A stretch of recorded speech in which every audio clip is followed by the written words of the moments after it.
Hello chess friends and welcome to your Art of Chess channel and welcome back to our Catalan opening studies. So in this studies we'll see this is a beautiful opening we analyze for both sides. So we'll see the most important strategic ideas and concepts for white and from black. We'll see the most important middle game strategies that can happen to you in the Catalan opening. So in my opinion, as I said before, this will be a long series, but it will be also one of the most important series here on my YouTube chess channel. So today our subject is again the c-file attack. Today in this video I wanted to show you how to defend against the c-file attack by white.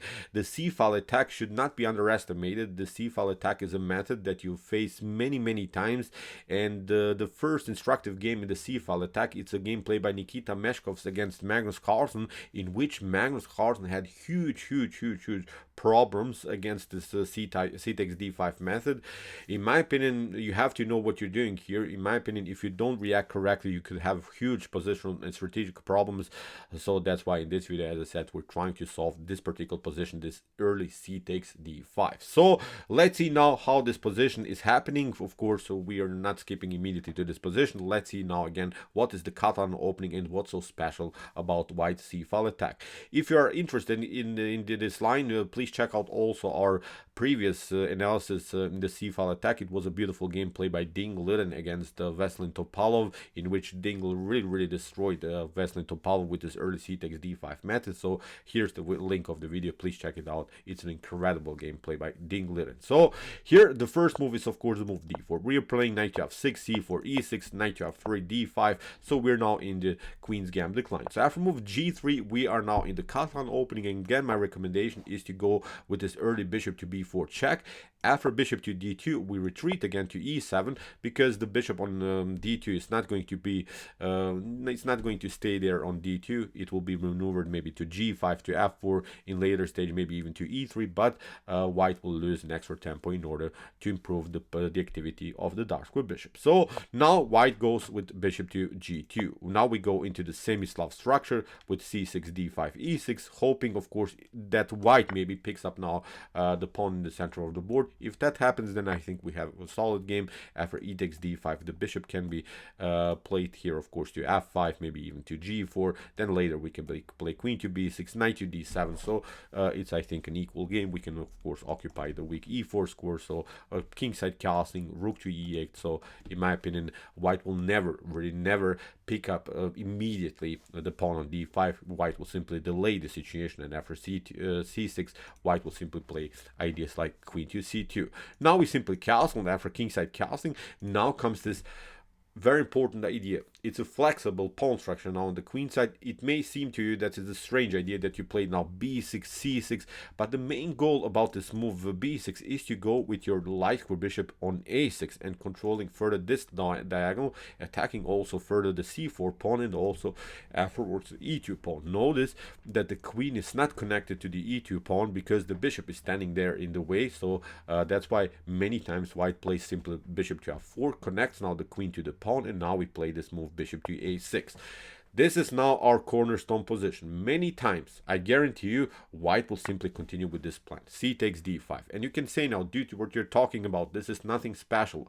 But you see now our goal, e takes d5, is not working anymore, because then you are left here with a backward pawn on c6. So, in my opinion, you should not, of course, take now with the e pawn. You have to play now c takes d5. The problem is now that look at this. White has here already a great attack around the square c7. And you see now how Magnus Carlsen will have now huge problems to play against this method. And look at this. Nikita Meshkovs had 2,566 rating points. Magnus Carlsen, on the other hand, had almost 300 rating points more than his opponent. And he had really huge problems to meet this c-file attack. After c takes d5, rook to c1 was simply white's continuation. So you see, you can probably feel the pressure now on the c-file. Now after move knight to d7, knight to c3 was played, and Magnus went to this line.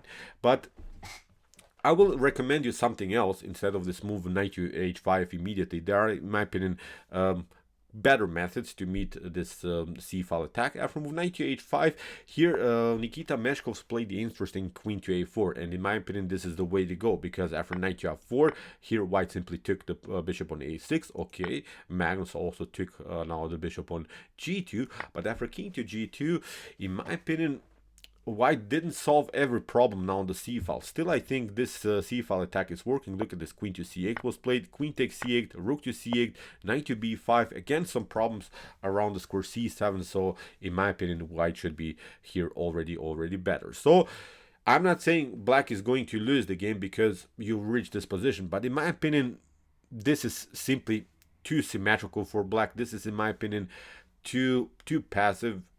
I think white is simply on the attacking side, so Magnus squeeze somehow a draw out of this position, but in my opinion, you want to get more from black's perspective. So instead of this move, let's go back with the move knight to h5. I would recommend you something else. So let's go to another beautiful game that I think shows a more I think it's a better line for black. So again, after move bishop to a6, white simply continues with c takes d5, and after c takes d5, knight to c3. Now after kingside castling and rook to c1, here I would recommend you a different approach, not to chase the bishop like Magnus Carlsen did. I would recommend you a very nice bishop to b4, and this move is more aggressive in my opinion. Look at this, we're threatening bishop to c3 and then also bishop to e2. And the first game that I wanted to show you, it's a game played by Laxman against Vidit Santos Gurati, in which Vidit, I think, played an outstanding defense against the c-file attack with this approach with the move bishop to b4. And in my opinion, this is the way to go, because now after move queen to a4 that your opponent could play, now we play simple bishop to c3. If of course here queen takes a6 happens, then we have the fork on b2, and this should be perfectly fine. Of course, we'll simply pick up one of these rooks. So that's why rook to c3 has to be played, and now we can pick up the pawn on e2. Of course, white doesn't have to play this line like this with the move queen to a4. White can play bishop to f1, protect the pawn. We'll come to this line also, but I think this is perfectly fine. Although white is still the bishop pair, white is still the progress on the c-file, but we grab the pawn. And look at what happens, how Vidit is playing now the game in a beautiful way. After move rook from a to c1, now Vidit play a tricky move, bishop to c4, because after b3, now Vidit advanced the pawn to b5, and after queen to a3, now comes the stunning a5, because you don't have time to pick up the bishop here. You simply get the b4, and you get the fork against the queen and the rook, and here, of course, in this scenario, black would be up the exchange. So you see, with this aggressive method on the queen side, white was forced to retreat with the rook on c2. Now after bishop to d3 and the rook to c7, now rook to a6 was played by Vidit Santos Gurati, and here from this point on, I think he has a solid game. I'm not saying again this is completely winning here for black, but now I think we can play bishop to e4. We're controlling the e5 square, the c5 square. We're up a pawn, and also we have to notice that this is something that should not be underestimated, of course, in a potential endgame. White would have huge problems, of course, to defend his position. So let's go back. So after move c takes d5, we play c takes d5. After knight to c3, bishop kingside castling, pardon me, rook to c1, and now bishop to b4. This is the way to go. In my opinion, this is a much more aggressive method than to chase the bishop here on h5. Even if white retreats, then your knight is staying on the edge of the board. This move bishop to b4 is, in my opinion, more aggressive. Now after a couple more moves, we can also play something like rook to c8, continue the pressure. So let's repeat again. Here queen to a4 was played by Vidit Santos Gurati's opponent. He simply took, now he took out here the bishop on c3, but now we had the opportunity to pick up here the pawn on e2. Of course, as I said, this is still a pressure by white. This is still a complicated game, but at least I think you spiced up the game with an aggressive approach. So let's go to another game. Here again we have c takes d5. Again this c-file attack by white. It's a beautiful game played by Danil Dubov against Levon Aronian, and here also white continued with this move knight rook to c1, knight from b to d7, knight to c3, and again here also Levon Aronian played this beautiful idea bishop to b4. In my opinion, also again a nice approach. So again with the same idea. So now here in the game, Danil Dubov played the more solid bishop to f1 instead of this move queen to a4 that we have seen previously. But now, as we said, it gives us now the c-file attack is now an option. Of course, white coordinated the whole attack around the c-file.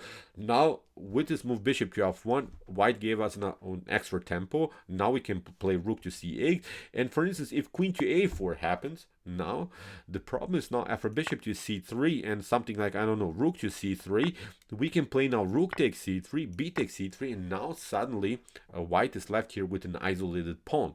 That's now, I think, the huge issue here. Now we can play something like queen to c8.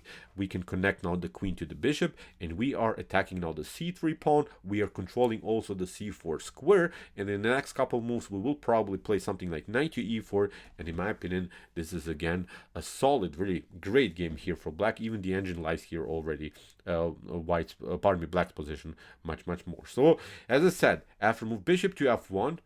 Okay, now bishop to c3, queen to c3, bishop to e2 is not a threat anymore, but it gives us now extra time to play rook to c8, and finally we have now competed on the c file. So as we said in the game, queen to b3 was played by Daniil Dubov. Now bishop to c3 would be a little bit too rushed, because after rook to c3, queen to c3, now after something like queen to c8, this is not the position that I think black wanted to get. So that's why after move rook to c8, queen to b3, here Levon Aronian played queen to e7, simply connected now the queen to the bishop, and this should be again a solid game. But now Daniil Dubov tried again this move queen to a4. In the game we have now bishop to c4. The problem is now that a potential move like b3 here again is not working, because we can try something like here bishop to c3, rook to c3, and now bishop to b5 is a huge threat. Look at this, the queen is hanging, the rook is hanging, so you can maybe here sacrifice the queen for several pieces, but in my opinion here again black should be much better. So as we said, we're connecting now the queen to the bishop on b4. After move queen to a4, bishop to c4. If you of course play something like a queen to a7, then it gets very tricky. Then the queen gets here cornered. I would not recommend here for white to play the game like this. You could have huge problems where to go with the queen. So that's why after move bishop to c4 here by Levon Aronian, Daniil Dubov went with knight to b5, and in my opinion now we can pick up simply the knight. After queen to b5 we can play bishop to d6, forcing a trade of pieces, and in my opinion this should be again a solid game. Although okay, white has here the light square bishop that can be activated, but the pawn structure is symmetrical. I think the pawn structure, when it's symmetrical, it's not so complicated. You play the game. The knights are controlling very important squares here in the center of the board. If necessary, we can swap the queen to b8 and of course protect our a7 pawn. So in my opinion this is also a solid position. But the most important thing, as we said in the beginning, let's go through this critical moment. After c takes d5 and rook to c1, knight from b to d7, knight to c3, bishop to b4. This is my recommendation. Now as we said, your opponent could maybe try this kind of a line, but now we can compete. After queen to b3, connecting again, bishop to c4, very nice method. And now after knight to b5, for instance, we can simplify the game and go into a nice also position here for black. So as I said, this will be now our last video about the c-file attack. I think you get the grip.